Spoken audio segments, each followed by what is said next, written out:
जय हिंद दोस्तों, I welcome you all on MJ शिक्षा। आपको जो भी यहाँ से नया सीखने को मिले आप उसके नोट्स अपने प्रिपेयर करिएगा रिवीजन के लिए।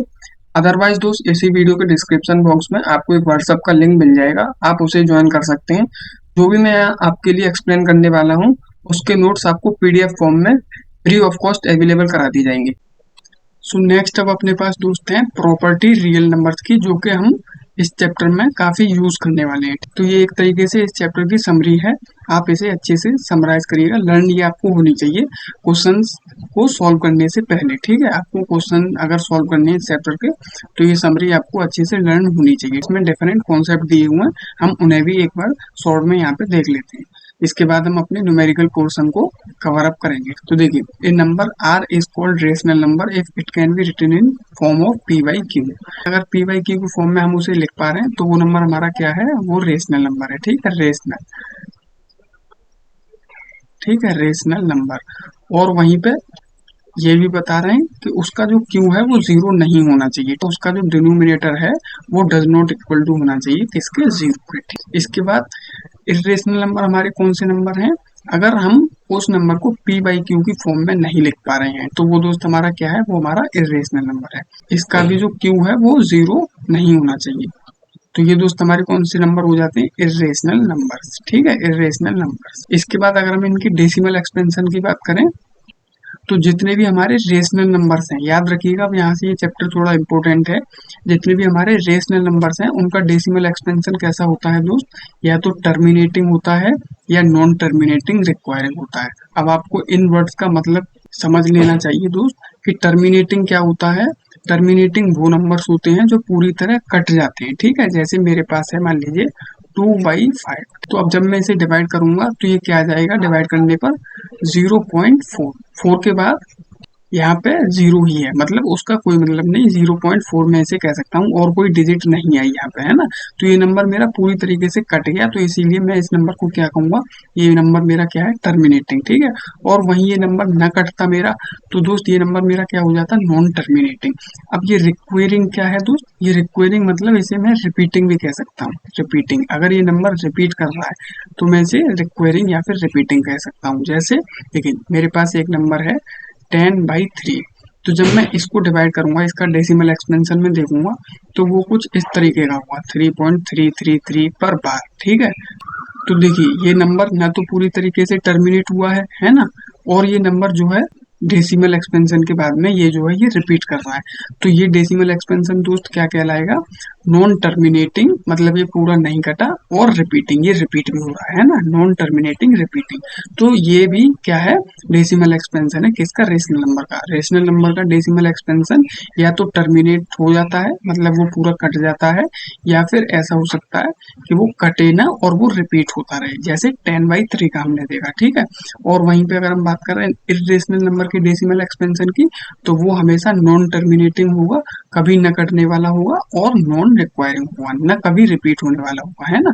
न कभी कटने वाला होगा वो पूरा, और न रिपीट होने वाला होगा, न वो कभी पूरी तरीके से कटेगा, पूरा खत्म नहीं होगा वो नंबर, उसमें डिजिट आती जाएंगी जैसे जैसे आप उसे डिवाइड करते जाएंगे, और न वो कभी जो है रिपीट करेगा। ठीक है, जैसे इसके एग्जाम्पल की अगर हम बात करें तो इसका जो डेसिमल एक्सपेंशन होता है वो कुछ इस तरीके का होता है। जैसे देखिए 1.515111 5111 5111। ठीक है, तो इस तरीके से ये जो नंबर्स होते हैं इरेशनल नंबर, इनका डेसिमल एक्सपेंशन चलता जाता है। देखिए ना तो ये पूरा कट रहा है ना, नॉन टर्मिनेटिंग है, और नहीं ये रिपीट हो रहा है। देखिए यहाँ 51 है, यहाँ 511 है, यहाँ 5111 है। ठीक है, तो इस तरीके से न तो ये नंबर अपने आप को रिपीट कर रहा है और नहीं पूरी तरीके से कट रहा है। तो ये किसका डेसिमल एक्सपेंशन होता है, इस तरीके का हमारा इरेशनल नंबर्स का। ठीक है, इरेशनल नंबर्स का, ये आप याद रखिएगा। ठीक है, मुझे लगता है ये डेसिमल एक्सपेंशन आपको समझ में आ गए होंगे, ये काफी इंपॉर्टेंट है। इसके बाद क्या बता रहे हैं, all the rational and irrational number make the collection of real number. ये हमने पहले देख ही लिया कि रियल नंबर जो है उनके अंदर हमारे रेशनल और इरेशनल दोनों नंबर्स आते हैं। ठीक है, तो ये सवाल एंट्रेंस वगैरह में बहुत पूछा जाता है, ये काफी इंपॉर्टेंट है, इसे आप याद रखिएगा। ठीक है, तो चलिए अब नेक्स्ट देखते हैं। सो नेक्स्ट प्रॉपर्टी अब अपने पास क्या है, all the rational and irrational number make the collection of real number. ये हम देख ही चुके हैं अभी। इसके बाद देखिए ये प्रॉपर्टी काफी इंपॉर्टेंट है, ये क्या बता रही है, if r is a rational and s is irrational number, then r plus s, r minus s, R S and R by S are irrational number. अब देखिए ये काफी इंपॉर्टेंट प्रॉपर्टी है। ये क्या बता रही है, हमारे पास मान लीजिए कोई दो नंबर है 1 और √2, ठीक है, जिसमें कि हमारा ये √2 है, ये इरेशनल नंबर है और ये वाला हमारा रेशनल नंबर है 1। तो अब ये प्रॉपर्टी हमें क्या बता रही है कि अगर हम एक इरेशनल और एक रेशनल नंबर के बीच में अगर हम अपनी जो बेसिक अर्थमेटिक प्रॉपर्टी है, डिवीजन, सब्सट्रैक्शन, मल्टीप्लिकेशन और एडिशन की, है ना, तो उसका रिजल्ट जो हमारा आएगा वो क्या आएगा, हमेशा वो इरेशनल नंबर की फॉर्म में ही आएगा। समझ में आया ना आपको? अगर हम किसी एक रेशनल और किसी एक इरेशनल नंबर के बीच में डिवीजन, मल्टीप्लिकेशन, एडिशन या सब्सट्रैक्शन को परफॉर्म करते हैं तो उसका जो रिजल्ट आएगा वो हमेशा हमारा इरेशनल नंबर ही आएगा। एक्सेप्शन दोस्त, एक्सेप्शन कब, जब जो हमारा रेशनल नंबर है वो जीरो नहीं होना चाहिए, है ना। अगर हमारा रेशनल वाला जीरो होगा तो फिर इसमें अगर हम इसको मल्टीप्लाई करेंगे इरेशनल नंबर से तो वो आंसर जीरो आ जाएगा। तो जीरो एक हमारा क्या है, जीरो एक रेशनल नंबर है। तो इसीलिए यहाँ पे एक्सेप्शन में हमारा दिया हुआ है कि जो रेशनल वाला है वो बस जीरो नहीं होना चाहिए, जीरो के अलावा कोई भी नंबर होगा तो आंसर हमारा इरेशनल नंबर ही आएगा। अगर जीरो है रेशनल में तो फिर वो आंसर रेशनल नंबर आ जाएगा, ठीक है। तो ये जीरो हमारा एक एक्सेप्शन में आ जाता है, तो ये आप याद रखिएगा, ठीक है। इसके बाद देखिए नेक्स्ट प्रॉपर्टीज क्या है, for positive real numbers A and be the following identities hold. अब ये डिफरेंट प्रॉपर्टीज दी हुई है हमें, इनको भी देख लेते हैं। जैसे रूट ए बी है ना, रूट ए बी लिखा हुआ है तो हम इन्हें तोड़ तोड़ के लिख सकते हैं, root A into root B. Root A upon B है तो root A divided by root B, ऐसे भी हम लिख सकते हैं इसे। इसके बाद अगर हमें मल्टीप्लाई करना है तो root A plus root B, root A minus root B है तो हम इन्हें जब मल्टीप्लाई करेंगे तो ये ए माइनस बी हो जाएगा, ठीक है। ये आपको याद होनी चाहिए, ए प्लस रूट बी, ए माइनस रूट बी है अगर मल्टीप्लाई में तो ए स्क्वायर माइनस बी हो जाएगा ये, क्योंकि इस पे देखिए रूट लगा हुआ है बी पे तो ये रूट से रूट कैंसिल हो जाएगा, है ना, और ये एक केवल खाली है, इस पे कोई रूट नहीं है तो इसका स्क्वायर हो जाएगा जब इसे हम मल्टीप्लाई करेंगे। इसके बाद देखिए ये एक प्रॉपर्टी और है, root A plus root B का स्क्वायर, ये भी सेम उसी प्रॉपर्टी पर है, ए प्लस बी के होल स्क्वायर पे। तो ए प्लस बी का होल स्क्वायर हमारा क्या होता है, A square plus B square plus 2ab, है ना। तो उसी पर ही ये भी प्रॉपर्टी है सेम, बस इसमें हमारा रूट लगा दिया गया है तो रूट का जब हम स्क्वायर करते हैं तो वो रूट कैंसिल हो जाता है, तो उसको जब हम खोलेंगे इसका जो आंसर आएगा वो A plus B plus 2 root A B आ जाएगा, ठीक है। तो ये हमारी डिफरेंट प्रॉपर्टीज हैं, इनको हम अप्लाई करेंगे जब हम क्वेश्चंस को सॉल्व करेंगे। अब चलिए आगे देख लेते हैं। तो आगे अब अपने पास क्या प्रॉपर्टी है, रेशनलाइज की बताइए। तो देखिए जब हमें किसी भी रियल नंबर को रेशनलाइज करना होता है तो जैसे देखिए यहाँ पे एक ये नंबर है, ये नंबर दिया हुआ है 1/√a प्लस बी। मान लीजिए सवाल ने हमसे कहा कि इसे रेशनलाइज कीजिए, तो रेशनलाइज हम कैसे करते हैं, देखिए जो भी साइन डिनोमिनेटर में हमारा दिया होता है हम उसके जस्ट अपोजिट को पूरे नंबर से मल्टीप्लाई कर देते हैं, ठीक है। जैसे देखिए इसमें जो भी पार्ट यहाँ पे दिया हुआ है डिनोमिनेटर में हमारा रूट ए प्लस बी, तो इस प्लस की जगह हम माइनस कर देंगे और सेम इसी नंबर से हम इस पूरे नंबर को डिनोमिनेटर और डिनोमिनेटर में मल्टीप्लाई कर देंगे। तो देखिए किससे मल्टीप्लाई करेंगे, रूट ए माइनस लगा देंगे या प्लस की जगह और बी, नंबर को सेम रहने देंगे, साइन चेंज कर देंगे बस, और उसी नंबर से हम डिनोमिनेटर और डिनोमिनेटर में मल्टीप्लाई कर देते हैं। तो इस तरीके से हम इस नंबर को रेशनलाइज कर सकते हैं।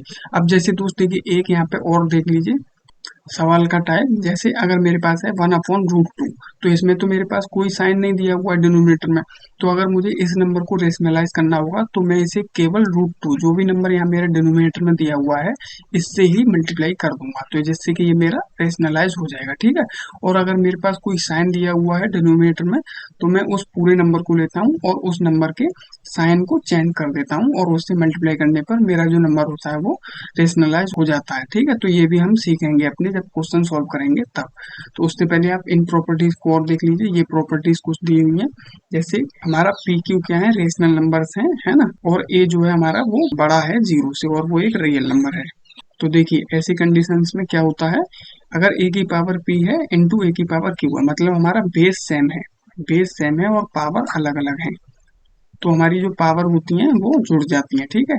और वहीं पे यहाँ पे भी देखिए बेस सेम है, पावर मल्टीप्लाई में, तो हम इन्हें मल्टीप्लाई ऐसे भी कर सकते हैं, ठीक है। और वहीं पे फिर दोबारा से हमारा बेस सेम है और डिवाइड हो रही है पावर, तो इसका आंसर हम कैसे लाते हैं, माइनस कर देते हैं पावर्स को। जैसे a की पावर p अपॉन a की पावर q, तो इसको हम कैसे करेंगे a की पावर p माइनस q, ठीक है। अब ऐसे ही a की पावर p है और b की पावर p है। अब यहाँ पे हमारी पावर सेम है और बेस हमारे अलग अलग हो गए, ठीक है। देखिए पावर हमारी सेम है और बेस हमारे अलग अलग हैं, तो इस कंडीशन में हम क्या करेंगे, हम बेस को मल्टीप्लाई कर देंगे और पावर को कॉमन कर देंगे, ठीक है। तो जिससे कि हमारा आंसर सॉल्व हो जाएगा।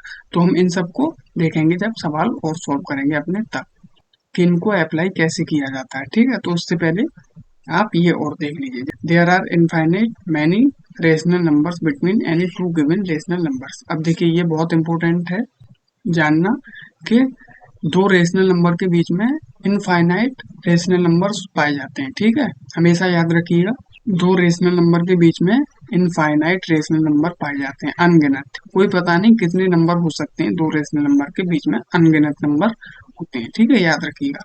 और देखिए दूसरा हमें क्या बता रहे हैं, if N is natural number other than a perfect square then root of N is irrational number. अब देखिए एन मान लीजिए कोई एक हमारा नेचुरल नंबर है, other than a perfect square, जितने भी परफेक्ट स्क्वायर हैं उनके अलावा एन हमारा कोई एक नेचुरल नंबर है। तो जैसे पहले हम परफेक्ट स्क्वायर को देख लेते हैं। परफेक्ट स्क्वायर हमारे क्या क्या है, 1, 4, 9, है ना। इसके अलावा 16। तो जैसे ये हमारे परफेक्ट स्क्वायर है, इनके अलावा हमारे पास कोई अगर एक एन नेचुरल नंबर है, तो जैसे 1 और 4 के बीच में ही हम ले लेते हैं। तो 1 और 4 के बीच में जैसे मान लीजिए 2 है या फिर 3 है। तो अब हमें क्या बता रहे हैं कि इस एन पे अगर रूट लग जाए या फिर इस नंबर पे रूट लग जाए तो ये नंबर हमारा क्या हो जाता है, ये इरेशनल नंबर हो जाता है, ठीक है। ये बहुत इंपॉर्टेंट प्रॉपर्टी है, इसे आप याद रखिएगा कि जितने भी परफेक्ट स्क्वायर हैं उनके अलावा जितने भी नंबर हमारे पास प्रेजेंट हैं उनके ऊपर अगर हम रूट लगा दें तो वो नंबर हमारे इरेशनल नंबर हो जाते हैं, ठीक है। वो नंबर हमारे इरेशनल नंबर हो जाते हैं। तो ये बहुत इंपॉर्टेंट प्रॉपर्टी है, इसे आप याद रखिएगा। मुझे उम्मीद है कि ये आपको समझ में आ गई होगी, ठीक है। समझ में आया ना आपको, जितने भी नॉन परफेक्ट स्क्वायर नंबर हैं मेरे, अगर मैं उन पर रूट लगा दूं तो वो नंबर मेरे इरेशनल नंबर कहलाते हैं।